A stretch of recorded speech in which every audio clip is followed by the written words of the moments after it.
Hello, everyone, and welcome back to Stories by Tim. Congratulations to the Western Michigan Broncos, who won in double overtime last night. I guess my stories about watching them play yesterday inspired them or something. I don't know. But this is their first time trying for the national title.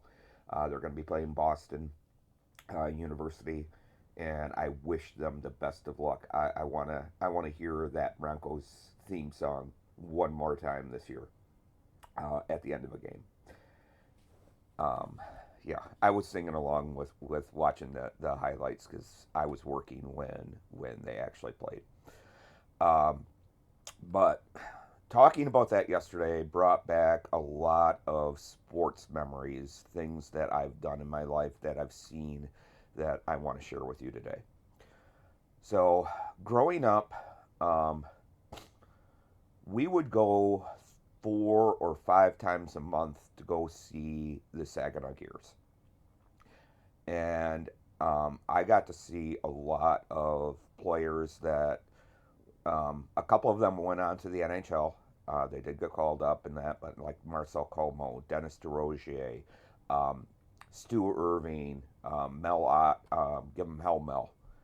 Uh, and I was there, and I don't remember if it was when they won their first or when it was the second, but I was at a clinching game for the Turner Cup, which in the IHL, which was the league that they were in, that was the top prize. And to see them get that trophy and skate around, just like they do in the NHL with the Stanley Cup, that was a great moment. We always sat in section 30 in the orange seats, which is right where the Zamboni comes out. And we sat like 7, 8 rows down. I don't know how my parents got tickets there all the time. But with the Turner Cup clinching game, we were in the upper section near center ice. But to be there for that, it was worth being there for. First game I ever saw, I'll be honest, I was probably 5, and a guy from the Gears got boarded from behind by another player and crumpled to the ice and got taken off on a stretcher. And I'm like, what the heck is this game about? But before long, I became a lifelong hockey fan. I still am. I don't watch it as much as I used to. Unfortunately, I don't watch a lot of live television. Um, I try, but I'm not paying for another service right now. So uh, yeah, so hockey's been a big part of my life for a long time. Um, didn't really get into watching the Red Wings for a while. That pretty much came after I met my ex-wife Kristen. Um, Her parents were huge hockey fans as well. They used to help run the Blue Line Club at the Gears games. So Kristen grew up watching hockey as well. She fell asleep sometimes at the hockey games.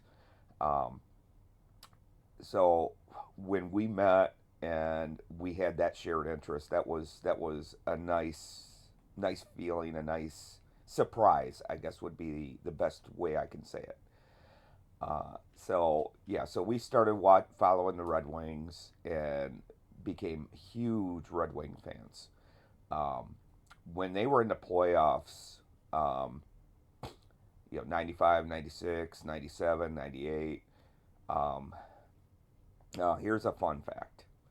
Chris and I started dating in 1990 in May, and that was the last year the Red Wings did not make the playoffs for almost our entire relationship. That's how good they were. They kept making the playoffs every year, every year, every year. So um, we used to go out with my in-laws to state lanes and sit in the bar and watch it on the big screens and that. Um, I will never forget the night that they beat Philadelphia for the Stanley Cup, and the whole town went completely nuts. There, we went over to one of my in-laws' friends' houses after the game to kind of go and celebrate. And I still remember going. There was somebody driving down Bay Road that had a dummy of a Flyers goalie strapped to the front of their van, and everybody, the windows were down, everybody's hanging out, cheering. One guy was holding a broom. It was a great time to be a Red Wings fan. I've been to Red Wings games. First game I went to was a playoff game. They played I want to say the LA Kings, and they won. That was the last game they won that playoff year. Uh, but the next game I went to down there was game one of the Stanley Cup Finals. Wow. All I can say is wow. To experience that opening segment of the Stanley Cup Finals, all the pageantry that goes on with that, to see the ESPN desk down in front of me. I mean, we were up in the third row from the top, but we were right in front of the Illich's box, and there's a split um, between the boxes, and um, who was it? Sean Avery and I forget who the other one was, but Mickey Redmond was in that spot as well. I had already had his autograph, but I went up and got the other two. Um, that that was that was an experience. That was an experience. They lost that game in overtime. Aaron Ward scored the game-winning goal for Carolina, and which he was a former wing, but that was the only game they lost in that series, and they ended up winning the Stanley Cup. Unfortunately, State Lanes was shut down by that point. Or no, they weren't shut down. What am I saying? But we went to Shooters instead. And if you know Shields, you know where Shooters was for the final game. And once again, the whole place went nuts when they won. Um, but so that's hockey. Now let's get into baseball. Have some great baseball stories. Obviously, um, Tigers fan. Um, my mother, as I've said before, with the fact that I was adopted and why I was adopted because they couldn't have more children because of her varicose veins in her legs, she had to have prescription leotards to compress those veins. So twice a year, we had to go down to Detroit. She went to Henry Ford Hospital to get measured for these leotards. I don't know why they couldn't do it locally. Never asked that question. Um, so when we went during the summer months, we'd usually stay at Proud Lake State Park and then drive into Detroit for the appointment. And usually the Tigers were playing. So we went to Tigers games. First game I went to, one of my favorite players, Lou Whitaker, came up to bat. And the fans were chanting Lou. I thought they were saying boo. And it upset me. But now in retrospect, I know that they definitely were chanting for Lou. Um, but yeah, seeing Lou, seeing Trammell, my favorite player of all time is Lance Parrish. Um, War number 13, my favorite number, was a catcher, which is a position I always wanted to play. I played it somewhat in softball. Never played it in any of the baseball teams I played for, but I love the position.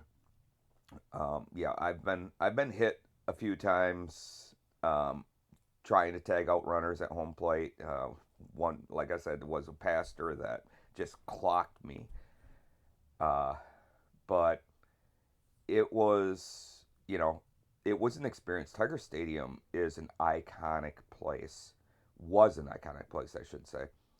Uh, you had obstructed view seats because of the pillars of what held up the upper decks. Um, my parents let me skip school one year when I was in high school, and we took a bus trip down and went to opening day against the Brewers, and we sat in the bleachers.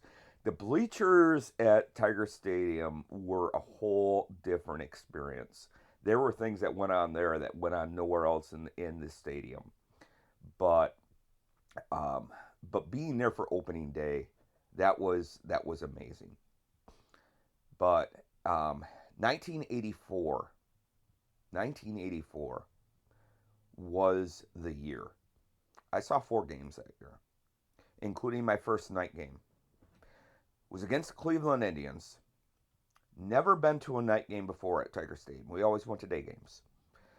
And it went into extra innings and extra innings and extra innings and extra innings. I, I I'd have to look back. I'd have to Google it. But it was either 18 or 19 inning long game, and the Tigers ended up losing it 8-4. Um, but yeah, Cleveland came in that last inning and just, what can you say? They just beat it.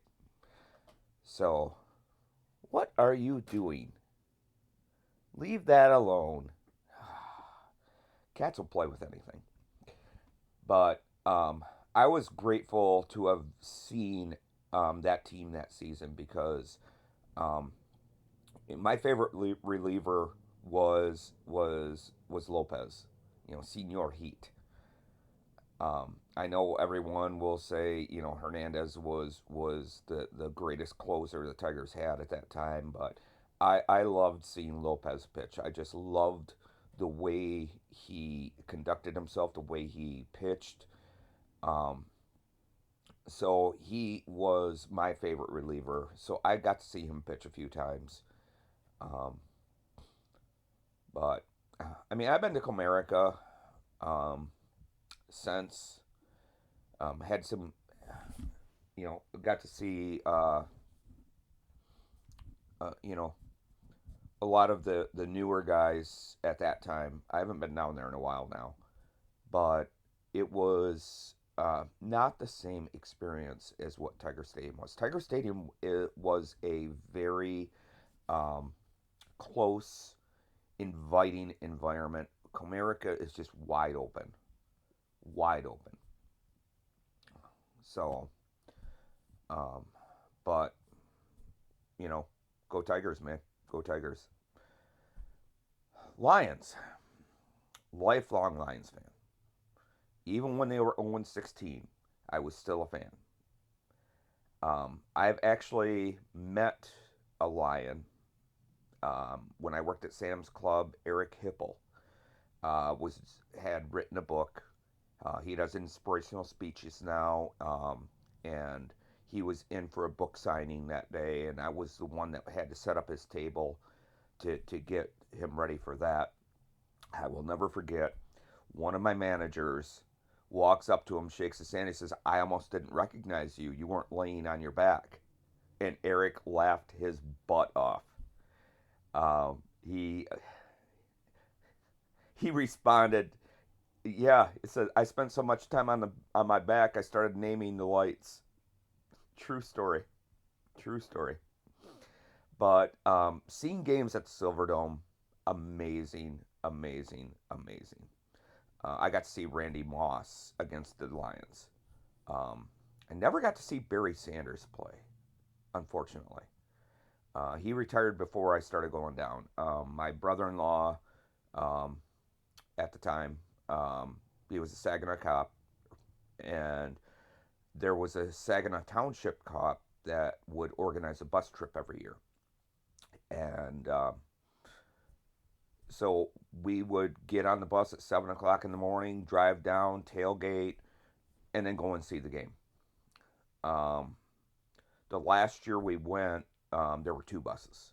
So to tell you how popular this was, and it was all first responders that went. It was cops, it was firefighters that went on this with their family, friends, whatever. Um,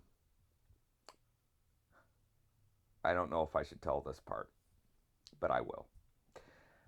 First year I went, I knew I was in trouble because as soon as those bus doors closed, a chant started from the back of the bus, tap the keg. Yeah, we had a keg on the bus. There were a few people that by the time the game started never made it into the game. It was just we partied. I guess would be the best way to say it. Uh, I made it to every game. I stayed till the end of every game. I never got that way when I went on this trip. But I know several people that did. But no, nothing against them. They were there. I have a good time, and they did. But I was there for the game. That's what I went for.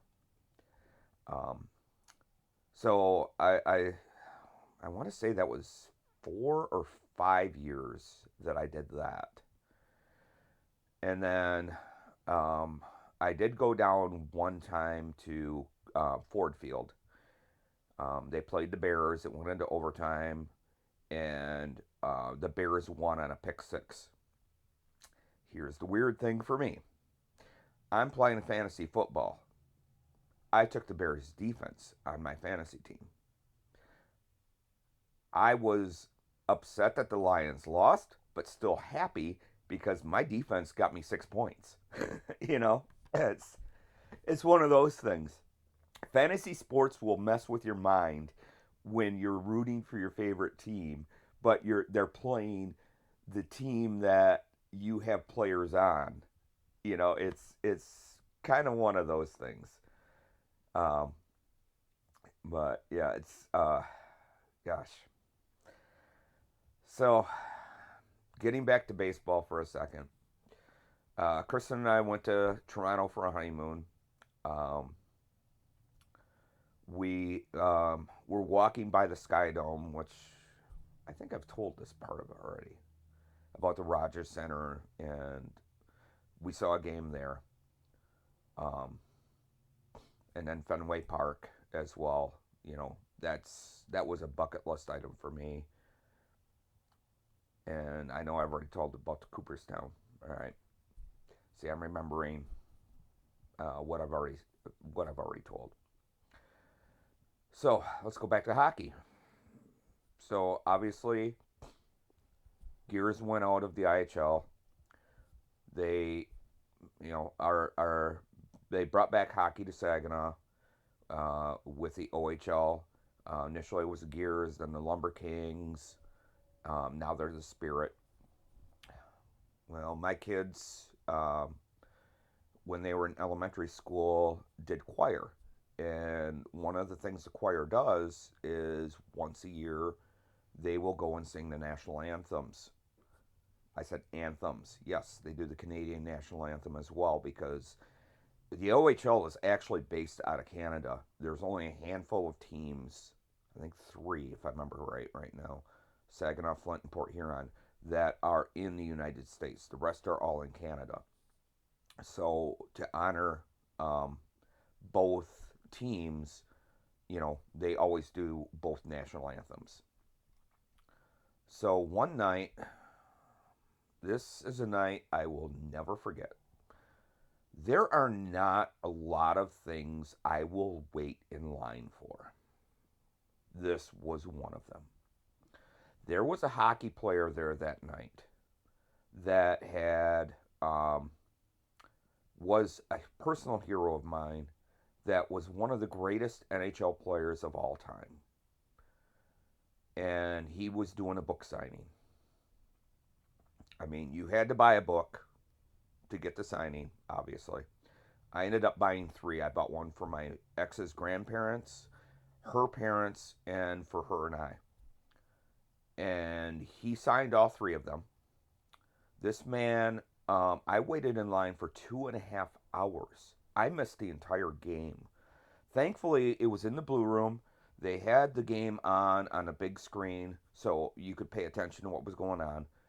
There's not a lot of people I would wait that long to meet. This was one. So I left, I don't know, maybe 7 minutes into the first period, and by the time I got to him, the game was over.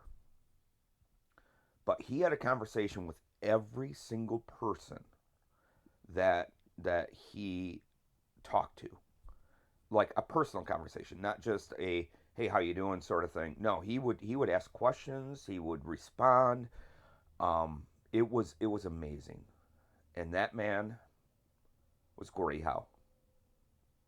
Gordie Howe, the man you never wanted to go into the corner with, because if you went into a corner on the hockey rink with him, only one of you were coming out, and it wasn't going to be you. It was going to be him. That man was amazing. If he played today, holy crud. Hockey players wouldn't know how to act. That man was so physical, so powerful. There's the thing about the Gordie Howe hat trick. A goal, an assist, and a fight. And truthfully, he never had a Gordie Howe hat trick. Never. Did he have a goal, an assist, and a penalty? Yes. That should be the Gordie Howe hat trick, not the fight. But the man could fight too. But yes, amazing, amazing individual.